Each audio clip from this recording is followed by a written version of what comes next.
함께 하나님 말씀을 선포하겠습니다. 운동장에서 다름질하는 자들이 다 달릴지라도 오직 상을 받는 사람은 한 사람인 줄을 너희가 알지 못하느냐. 너희도 상을 받도록 이와 같이 다름질하라. 이기기를 다투는 자마다 모든 일에 절제하나니 그들은 썩을 승리자의 간을 얻고자 하되 우리는 썩지 아니할 것을 얻고자 하노라. 그러므로 나는 다름질하기를 향방 없는 것 같이 아니하고 싸우기를 호공을 치는 것 같이 아니하며 내가 내 몸을 쳐 복종하게 하면 내가 남에게 전파한 후에 자신이 도리어 버림을 당할까 두려워함이로다. 아멘. 하나님 아버지 감사합니다. 우리 예배를 받으시기에 합당하신 분은 오직 하나님 한 분이십니다. 이 세상을 지으셨고 우리의 삶이 목적되게 하시고 삶이 참다워질 수 있도록 인도하시는 분도 하나님 한 분이십니다. 하나님 이 시간 귀한 말씀으로 저희들 심령에 은혜를 베풀어 주시고 하나님을 다시 기억하며 붙들 수 있는 은혜의 시간 되게 하여 주옵소서. 주께서 함께 하심을 감사하며 예수님 이름으로 기도합니다. 아멘. 미국의 사격 선수가 있습니다. 이름이 매트 에먼스라는 선수인데 2004년에 아테네 올림픽에서 50m 거리에 이제 사격 경기 결승전에 올라갔습니다. 그래서 이제 두 사람이 한 발씩 한 발씩 쏘는 거죠.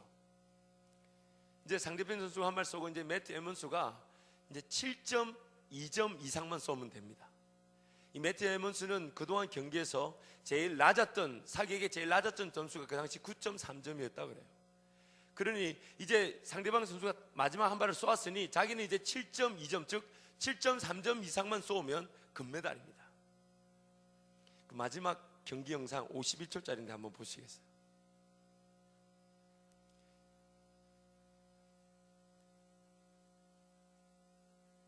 오늘 영상 소리가 자꾸 안 나오는 컨셉인가요? 이제 왼쪽에 있는 상대방 선수가 이제 먼저 쏘는 거, 마지막 한 발 쏘는 거 쏘았습니다. 타겟에 보니까 중국 분들이 좀 얘기 좀 하십니다. 마지막 한 발 쏘았는데 관역에 자 한번 뒤로 한번 다시 가주시겠어요?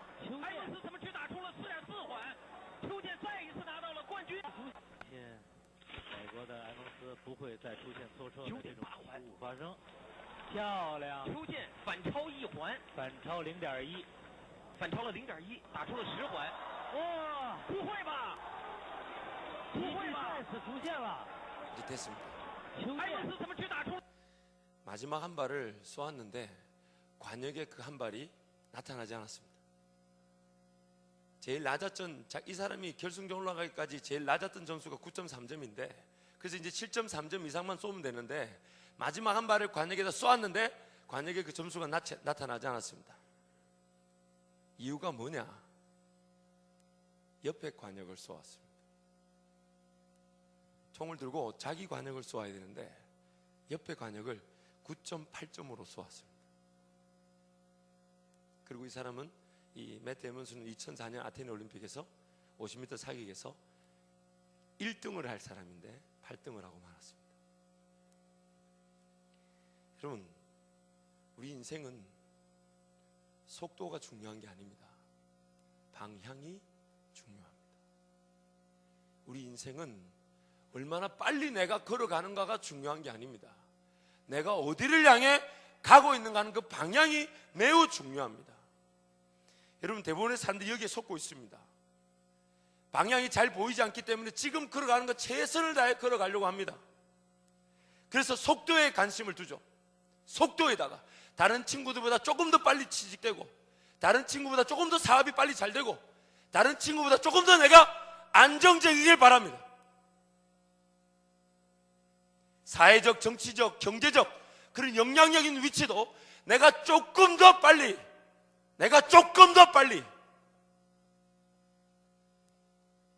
심지어 지금 이 젊은 날에 평생을 걸어갈 그 길을 위해 지금 이 준비되고 훈련되고 단련돼야 될 시간에 내가 남들보다 조금 더 빨리 걸어가려고 몸부림칩니다.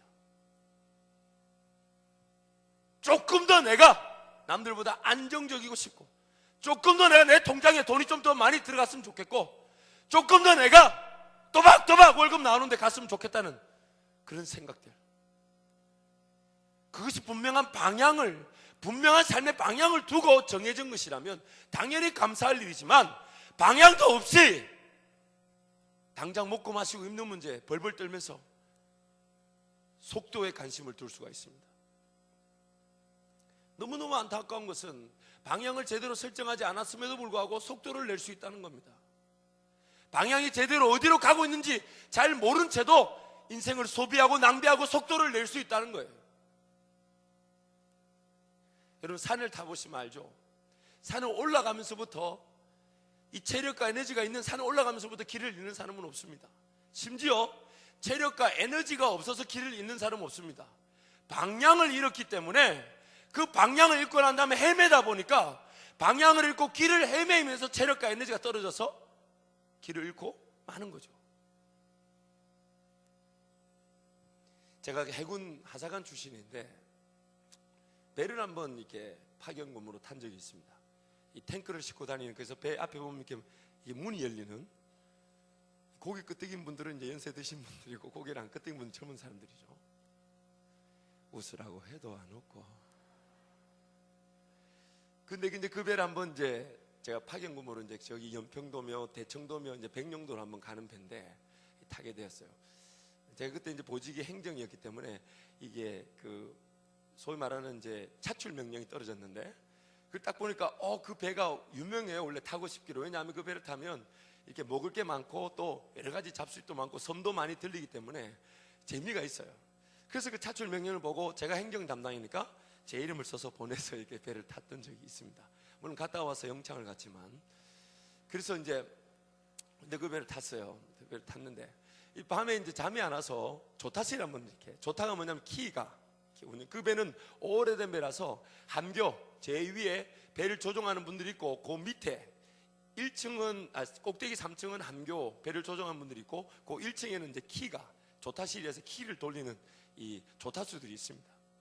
딱 가보니까 이 조타가 재밌겠어요. 이 키를 돌리면 배가 착착 움직이니까, 이 큰 배가 이 작은 키 하나를 막 움직이니까 재밌어 보이더라고요. 그래서 제가 어떻게 하는지 가르쳐 달라 했더니 쉬워 보여. 그래서 막 윽박질러가지고 나와 이래가지고 제가 한번 해봤어요.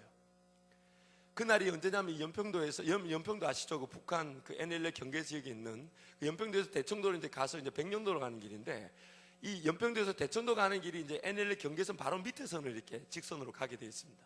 근데 그날 밤에 아마 그 거리를 가고 있었던 것 같아요. 제가 배를 딱 몰았는데 나중에 갑자기 빨간불이 삑삑 켜지더니 정군 전투태세 이러고 난리가 났어요. 그래서 제가 막 키를 잡고 있는데, 그래서 겁이 나와. 야, 빨리 잡아! 이러고 제가 도망을 갔어요. 왜요? 갑자기 이제 정군 전투태세를 하니까. 이유인즉, 이것 때문에 제가 영창을 갔다 온 건데, 이유인즉 제가 배를 몰고 어디로 갔을까요? 원래대로 길을 안 가고 그 북쪽으로 가서 갑자기 NLA 한방선을 뒤늦게 넘어가는 바람에 전투태세를 취하고 다시 배를 꺾어서 내려오느라고, 그래서 갔다 온 다음에 이제 7일 동안 감옥에 살았던 기록이 있습니다. 다행스럽게도 제가 행정병이기 때문에 그 감옥 기록을 지울 수 있었습니다. 저희 군대 때는 그런 게 가능했는데 요즘 어떤지 모르겠네. 요즘 하도 전산이 잘 돼 있어서 그게 어렵겠죠. 여러분, 배에 기름이 없어서 난파를 당하는 게 아닙니다. 배가 사람들이 없어서 조난을 당하는 게 아니에요. 나침반이 없으면 아무리 많은 기름이 실려 있고 아무리 많은 사람이 최선을 다해서 배에 섬기고 있어도 나침반이 없으면 결국 길을 잃고 난파를 당하게 되어 있습니다. 오늘 우리의 삶도 마찬가지입니다. 여러분, 이제 여러분이 좀 살아오면 이제 알죠? 첫 번째는 살면 살수록 지금 우리가 살아가는 삶이 호락호락하지 않다는 걸 너무너무 잘 압니다. 그렇죠? 아무래도 여기보다는 이쪽 고개를 많이 끄덕이시네. 살면 살수록 살아가는 삶이 호락호락하지 않다는 걸 너무 잘 압니다. 두 번째로, 내 삶이 계획한 대로 잘 안 된다는 걸 너무너무 잘 압니다. 계획한 대로 되어 왔으면 우리 이 자리에서 이렇게 얼굴 보고 마주보고 있을까요? 없을까요? 제가 통탄할 일이죠. 이럴 줄 알았으면 더 열심히 기도하고 하나님 은혜 구했어야 되는데, 물론 지금도 은혜입니다만은 우리 처음에 청년일보 만났을 때는 기가 막히더라고요. 내가 이럴 줄 알았으면 더 무릎을 꿇고 기도했어야 되는데, 우리가 계획한 대로 걸어왔다면 오늘 이 자리에 이렇게 안 앉아있을 거야. 계획한 대로 살면 잘 되지 않습니다. 그러다 보니까 이제는 뭔가 계획을 하고 뭔가 꿈을 가지는 것조차 시들시들하죠. 왜? 계획한 대로 안 되는 건 아니까. 또 세 번째는 삶을 살아보니까 생각지도 못한 변수가 너무 많다는 걸 압니다. 안정적인 상수 위에서, 변함이 없는 그 상수 위에서 삶이 세워지고 펼쳐지는 게 아니라 오히려 변수로 인해서 삶이 조정되고, 변수 때문에 다시금 삶을 바꿔야 되는 적이 어쩌면 전부라고 해도 과언이 아니죠. 매 순간 길을 걸어가면 걸어갈수록 안정적인 수 위에서 삶이 펼쳐지고 계획되고 세워지는 게 아니라 변수가 너무 많습니다. 아니, 변수가 삶의 전부일 수 있습니다. 왜 그런가 하면 세상이 끊임없이 우리를 유혹하기도 하지만 마귀도 우리를 끊임없이 공격하지 않습니까? 더군다나 나를 지배하고 있는 육신, 내 욕심, 내 생각들, 내 방법들, 끊임없이 하나님을 기억하지 못하도록 하는 이 육신이 기어이 그 변수를 만들어내고 말죠. 그래서 오늘 우리의 삶은 철저하게 이 방향을 설정해야 합니다. 이 방향을 설정하지 않고서는 자꾸만 이리 갔다 돌아오고 저리 갔다 돌아오고, 기어이 하나님께서 최고 최상 최대의 계획을 가지고 우리를 부르고 계신데, 그 최고 최상 최대의 계획은 항상 돌아가야 되고 또 돌아가야 되고 또 돌아가야 되고, 감당할 길로 가야 할 길인데, 하나님 은혜로 감당할 수 있는 그 은혜를 누려야 될 길인데, 감당하기보단 자꾸만 피할 길로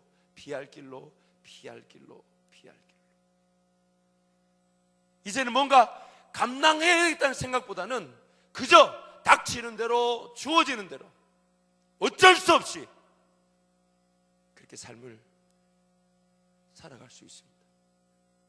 왜냐하면 방향을 잃었기 때문입니다.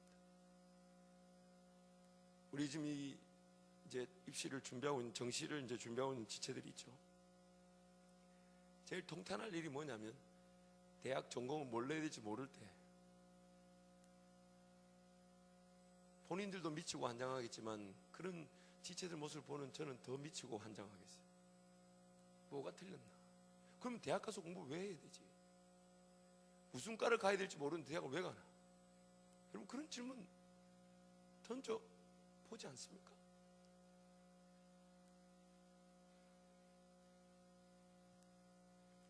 오늘 저와 여러분의 삶은 얼마나 더 빨리 가나, 내가 누구보다 좀 더 빨리 서나 하는 속도가 관건이 아닙니다. 방향이 중요합니다. 방향이 중요합니다. 제가 일전에 그 어느 육상 경기 대회인데 200m 경기를 뛰는 걸 우연히 봤어요. 200m 경기를 뛰는데 분명히 1등은 이 사람이 했는데 그 이 사람이 1등을 탈락했다는 거예요. 실격됐다는 거예요. 왜 그런지 아십니까? 자기 라인에서 안 뛰고 옆에 사람 라인에서 뛴 거예요. 그래서 1등으로 들어왔지만 실격 처리되었습니다. 속도를 아무리 잘 내도 방향이 틀리면 실격입니다. 아무리 최선을 다해 걸어와도 내 사명과 관계없는 삶을 살아가고 있다면 우린 거기서 또 의문투성이에 사로잡힐 수밖에 없습니다. 온갖 인생의 모든 풀리지 않는 숙제로 그제서야 무릎을 꿇으려고 덤벼들지도 모릅니다. 왜냐하면 방향이 틀렸기 때문에. 그렇다면 오늘 저와 여러분 어떻게 하면 좋을까요? 오늘부터라도 우리가 방향을 다시 정해야 할 것입니다. 오늘도 우리가 방향을 다시 정해야 합니다. 이 방향을 파악한다는 것은요, 구체적인 내가 걸어갈 구체적인 꿈을 발견하는 것만 얘기하는 게 아닙니다. 주로 예술가들이나 운동선수들 같은 경우는 평생에 자기가 목숨을 걸 꿈이 제시되는 경우가 있죠. 예술가나 예체능계에서는 주로 자기 평생에 나는 이것만 평생 이 꿈을 가지고 하나님께 영광 돌리며 살아가겠다, 그렇게 말을 할 수도 있습니다. 그러나 이 방향을 잡는다는 것은 그런 어떤 구체적인 꿈만을 발견한다는 것만 의미하는 게 아닙니다. 이 방향을 잡는다는 것은 구체적인 꿈을 주실 때까지 그 꿈을 주실 하나님 앞에 머무는 것을 뜻합니다. 하나님께서 분명히 나에게 때가 되면 구체적인 꿈을 보여주시고 이것이 네가 평생에 너만이 감당할 길로, 너만이 나에게 영광을 돌릴 것으로 나와 함께 하자라고 말씀하실 때가 있습니다. 그러나 그것이 대부분의 사람들이 쉽게 발견되지 않는 경우가 많습니다. 예체능계가 아니고는, 또 전문적인 자기 태어날 때부터 두드러진 갈목할 만한 그런 은사가 아니고는 그런 것들이 잘 발견되지 않을 수 있어요. 그렇다면 오늘 저와 여러분의 관건은 뭘까요? 그럼 내가 구체적인 꿈이 안 보이기 때문에 일단 내가 원하는 건, 내가 하고 싶은 대로 살아갑니까? 그래서 방향을 잃는 겁니다. 여러분 따라 하십시오. 방향은 바라보는 자세이다. 오늘 저와 여러분이 이 방향이라는 걸 분명히 설정하기 위해서 깨닫고자, 나에게 분명히 인생길을 가르쳐 주실, 나를 지으시는 분 하나님 앞에서 내 삶을 내어드리고 맡겨드리고 기다리고 인내하는 겁니다. 여러분, 분명히 여러분 하나님 앞에서 이 어느 정도 걸어오면서 이제 눈치챈 게 있어요. 그게 뭐냐면, 구체적인 꿈이 보이지 않아도 하나님 앞에서 하나님만이 나에게 유일한 꿈을 주시는 분이고, 하나님만이 내가 모르는 내 인생의 비전과 꿈을 아시는 분이라고 인정하고 기도하며 말씀으로 달려 나올 때마다 하나님이 거대한 20년, 30년, 50년 목숨 걸 꿈에 대해서 자세하게 알려주지 않으셔도 그렇게 기도하러 달려나오고 말씀 앞에, 하나님 앞에 머무는 그 사람들을 한 걸음 한 걸음 인도해 가십니다. 요셉이 꿈을 꿨어요. 자기 볕단들이 절을 하고 해와 달과 별, 아버지 형제들 다 보면 절을 하고, 요셉이 이해를 했을까요? 못했을까요? 못했습니다. 이해 못했습니다. 이거 어떻게 나타날지 요셉이 알았을까요? 몰랐을까요? 나중에 감옥에 갇혔을 때 그 꿈을 알았다면 요셉은 그 빵금 술 가는 장에게 그런 말을 하면 안 됩니다. 내가 지금 여기 억울하게 들어와 있을 사람이 아니다. 내가 억울하게 여기 들어와 있을 사람이 아니니 당신이 나를 기억해서 좀 빼내달라. 만약에 그 꿈을 이해했다면 하나님께 맡겨드리고 인내했을 것인데 그 꿈을 이해 못했습니다. 그러나 하나님은 하나님 방법대로 딱 한 가지죠. 요셉이 어디로 가든지 여호와께서 그와 함께 하시니라. 요셉이 어디로 가든지 여호와께서 그와 함께 하시니라. 여러분, 우리 삶을 한번 자세히 한번 발견해 봅시다. 비단 이게 방향의 문제가 아니라 여러분 개인의 삶을 한번 자세히 발견해 보세요. 오늘이라도 우리 삶이 마무리돼서 주님 앞에 갈 수 있잖아요. 내가 오늘이라도 죽을 수 있잖아요. 그럼 하나님 앞에 기억되는 게 뭐가 남겠습니까? 예수님 의지하여 천국 가는 거 왜 남는 게 없어요? 내 아무리 희생해서 아무리 최선을 다하고 노력한들 그게 나를 구원합니까? 아닙니다. 항상 우리는 두렵고 떨림으로 하나님 앞에 나아가는 자세 하나밖에 없어요. 오늘이라도 내 삶이 끝이 날 수 있기에, 나를 지으신 하나님 앞에서 삶을 살아가는 것 외에 그 어떤 것도 인생의 목적이 없습니다. 그렇게 한 걸음씩, 하나님, 내가 구체적인 꿈을 잘 모르지만 하나님은 내 꿈을 아시니, 그래서 하나님 앞에 내 삶을 맡겨드립니다. 하나님, 아직도 나는 뭔가 이룬 것이 아닙니다. 지금 내가 다니고 있는 직장 이거 전부 아닙니다. 하나님, 내 지금 하는 사업 이게 끝이 아닙니다. 하나님께는 더 큰 꿈이 있습니다. 더 놀라운 일이 있습니다. 그가 하나님을 의지하는 것이죠. 그래서 하나님 앞에 달려나와 은혜를 구하는 거예요. 여러분 가만히 한번 생각해 보세요. 오늘 밤에 하나님 제 꿈이 뭡니까? 라고 했을 때 하나님이 가르쳐 줬다고 칩시다. 너는 이런 남자를 만날 것이고 이런 직장을 갈 거고 승진할 거고 나중에 이런 사업할 거다. 믿을까요? 안 믿을까요? 아니, 믿을까요? 안 믿을까요? 우리 연세 드신 분들 얘기 좀 해봅시다. 우리 언니 오빠들 얘기 한번 해봅시다. 여러분 믿을까요? 안 믿을까요? 참 강팍하네. 고기 하나 까딱하네. 이 어렵네. 이게 우리는 그렇게 영적으로 깨어있는 존재들이 아닙니다. 그저 하나님 앞에 내어드렸는데 어느 날 갑자기 나도 모르는 사람을 만날 때 있고요, 뜻하지 않는 길이 열릴 때가 있고요, 생각지 못한 아이디어가 생각날 때가 있습니다. 그리고 막 덤벼드는 거죠. 여러분, 제가 화가 나건데 하나님의 뜻이 이겁니까 저겁니까 저한테 물어보는 순간 그 친구는 하나님의 뜻을 안다 모른다? 모릅니다. 기도하고 깨어서 음성 듣다 보면 하나님 나에게 확신을 주시면 다른 사람한테 물으러 안 가요. 벌써 그 길 가 있지. 벌써 그거 가 있지. 왜? 하나님 나에게 말씀하셨습니까? 여러분 이제 종교 겪어서 알겠지만 제가 기도하다 생각나면 여러분한테 상의합니까? 상의하면 더 미궁으로 빠진데 내가 왜 상의를 해? 제가 우리 집에서도 마찬가지예요. 생각나면 예를 들어서 한국 가자. 제가 제 아내하고 상의하면 될까요? 안 될까요? 이렇게 기도합니다. 하나님, 제 마음을 바꾸신 분이 제 아내 마음도 바꾸어 주십시오. 아내가 지금 어디에 앉아 있을까요? 제 아내가 지금 어디에 앉아 있을 것 같아요? 저 짝에 앉아 계십니다. 여러분, 하나님 나에게 마음의 확신을 주시면 내가 그것도 붙들고 뜻인지 아닌지 묻지 않습니다. 그런데 내가 깨어서 하나님과 긴밀한 관계 동행이 없다 보니까 들어도 들은 것 같지 않은 거예요. 확신이 안 생기는 거예요. 연애를 해봐서, 연애를 안 해봤죠 여기는.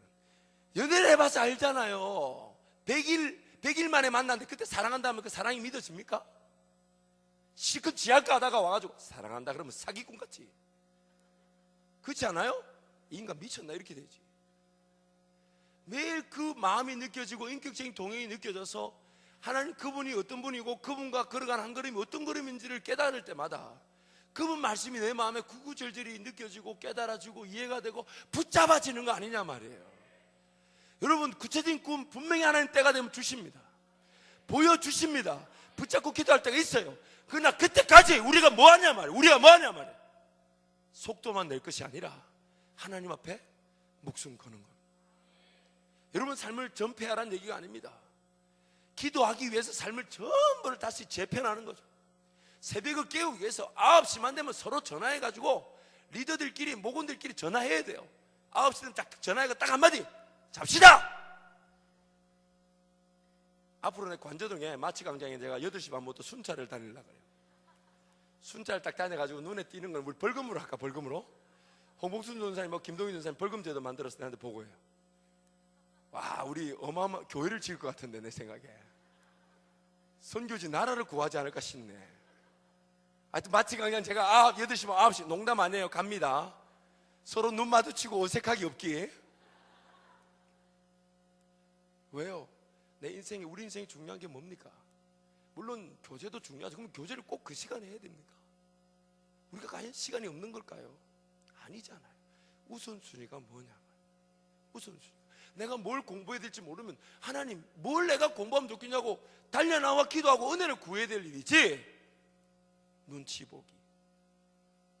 엄마하고 전화하면서 엄마 여기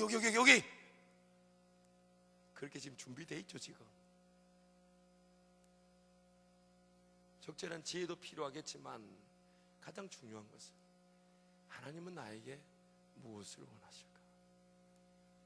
지금 내 갈 길 멀리 내다볼 수 없는 이 형편, 그래서 멀리 뭘 보고 가야 될지도 모르는 것도 안타깝지만 지금 당장 한 걸음 걷는 것도 지금 잘 걷는지 안 걷는지도 모르고 있으니 하나님 나를 좀 도와주십시오. 이 한 걸음 한 걸음, 이 한 걸음 한 걸음, 그 걸음으로 하나님은 나의 가는 길 오직 그가 아시나니 그가 나를 단련하신 후에는 내가 정금같이 나오리라. 우리는 어떻게 준비되어야 될지도 모르고 어떻게 훈련되어야 될지도 모르고 어떻게 단련되어야 될지도 우리는 잘 모릅니다. 그러나 하나님이 나보다 더 내 걸어갈 길 아시고 내 걸음 아시고 내 생각 아시니 그분께 내가 무릎을 꿇고 맡겨드릴 때 항상 우리 고백은 그리 아니하실지라도 내 생각 내 계획대로 안 간다 할지라도 하나님 내 발걸음을 지키심을 감사합니다. 그 은혜의 발걸음, 은혜의 여정이 바로 우리 앞에 지금 펼쳐져 있는 것입니다. 사랑하는 청년 여러분, 또 사고에 참석하신 우리 성도 여러분, 하나님 앞에서 은혜를 구하는 것이 바로 이것입니다. 예수 안 믿는 사람이, 구원받지 못한 사람이 삶의 우선순위를 조정하며 기도의 자리를 지키려고 할까요? 말씀을 펴서 읽은들 깨달음이 있겠습니까? 없겠습니까? 하나님이 구원 얻은 자들에게만 주신 은혜가 기도와 말씀 아니냐 말이에요. 그렇다면 그 하나님 앞에 내 발걸음을 인도하실 하나님 앞에 무릎을 꿇고 내 삶을 내어드리는 것. 그러다가 어느 순간 우리 서로 각자의 그 꿈의 자리에서 와, 내가 이만큼 올 줄 몰랐다. 제가 지금 감히 이 자리에서 하나님께 드릴 수 있는 고백, 하나님 지금 제가 누리고 있는 이 은혜는 제가 생각했던 그 이상입니다. 제가 꿈도 꿀 수 없었던 그 이상의 은혜입니다. 하나님 감사합니다. 저는 제가 살 수 있는 그 이상의 삶을 제가 살아가고 있습니다. 요즘은 누굴 만나기가 두려워요. 하도 사람을 부추겨 세워서 어찌나 다들 부러워하는지. 왜냐하면 제가 만나는 사람들이 다 목사님들밖에 없잖아요. 근데 어떤 분이 제 마음을 그대로 표현하는 인사를 해줘요. 저한테 막 축하한다 하는데 제 아내하고 저는 이게 과연 축하받을 일인지 아닌지 잘 모르겠어요. 근데 어떤 목사님 저한테 탁 한마디 하시더라고요. 조의를 표합니다. 그렇죠. 물론 더 큰 은혜를 누릴 수 있는 기회지만 책임감이나 부담감은 크죠. 그러나 제가 계획한 길이 아니라 그냥 하나님 앞에 내 시간, 내 삶을 내어드렸더니 하나님 그분이 그분 방법대로 길을 인도하시는 게 오늘 이 자리까지 오게 된 겁니다. 저도 여러분 대학으로 따지면 지방신학교 출신이에요. 뒤늦게 정신 차리고 계명대학교 심리학으로 편입했던 것뿐입니다. 그리고 거기 가서도 내 삶을 한번 도전해보는 그런 꿈을 주셔서 유학을 가게 된 거고, 내가 나중에 차차 얘기했지만 유학도 제 능력으로 간 게 아니고 영어 점수 없이 갔어요. 근데 하나님이 갔더니 그 모든 길을 다 준비해 놓으셨어요. 그저 하나님 앞에 깨어있기를 사모했을 뿐입니다. 그저 하나님 일하심에 대한 기대를 가지고 내 무릎으로 하나님께 맡겨드렸을 뿐입니다. 왜냐하면 먼 것도 안 보이지만 지금 걸어갈 길도 안 보니까. 그래서 성경 말씀이 뭐라고 얘기합니까? 주의 말씀은 내 발의 등이요 내 길의 빛이니이다. 근데 가끔씩 발을 이렇게 들어서 보려고 하는 사람이 있어요. 저기 발의 등이라 그러니까 저 멀리 보려고. 보입니까 안 보입니까? 이게 어중간한 거. 이것도 안 보이고 저것도 안 보이고 그저 발에 비추는 한 걸음 한 걸음 내 발걸음 인도하신 하나님 앞에 말씀으로 삶을 내어드리고 나아갈 때 그분이 우리의 삶을 진행시켜 나아가는 것입니다. 이 놀라운 은혜의 자리가 오늘 우리 앞에 기다려 있습니다. 여러분 옆에 분에게 인사합시다. 새벽을 깨우자. 다시 한번 인사합니다. 새벽에 안 일어나면 사람이 아니다. 특별히 우리 청년 이부가 특별히 새벽기도 기간 동안 이렇게 새벽 찬양을 섬겨줘서 너무 고맙습니다. 근데 이렇게 많은데 그거밖에 안 나왔네. 이렇게 많은데 그거밖에 안 나왔네. 몇몇 지금 허리 빳빳하게 세운 절 쳐다보면서 나는 나왔습니다 하는 사람이 있어요. 지금 고개 숙인 사람. 이야, 교만이 뺨을 치네, 뺨을 쳐. 여러분, 날마다 하나님 앞에 삶을 깨우는 것이 우리 서로의 자랑이 되고 기쁨이 되기를 축원합니다. 하나님 그분이 우리의 삶을 한 걸음 한 걸음 인도해 가실 것입니다. 여러분 기억하십시오. 삶은, 따라합니다. 삶은 속도가 아니라 방향이다. 삶은 속도가 아니라 방향이다. 그래서 하나님이 가자 하실 때에 인내하고 걸어갈 수 있는 거예요. 남들이 볼 때는 늦어 보이고 남들 볼 때는 이해하지 못해도 상관없어요. 왜? 내 하나님이 말씀하셨으니까. 내 하나님 말씀하셨으니까. 여러분 인생 인류 역사 가운데 주님 오시는 그날까지 여러분이라는 사람 한 사람은 둘도 아니고 한 사람이에요. 둘도 아니고 한 사람이에요. 그러면 내가 살아갈 삶은 아무도 살아본 삶이 아니에요. 하나님만이 아십니다. 하나님만이 아십니다. 그래서 그 하나님 앞에 목숨 걸고 몸부림치는 거예요. 왜냐하면 아무도 살아본 사람이 없으니까. 내가 살아갈 길을 아무도 살아본 사람이 없으니까. 오직 우리 주님만이 내 갈 길을 아십니다. 삶은 속도가 아니라 방향입니다.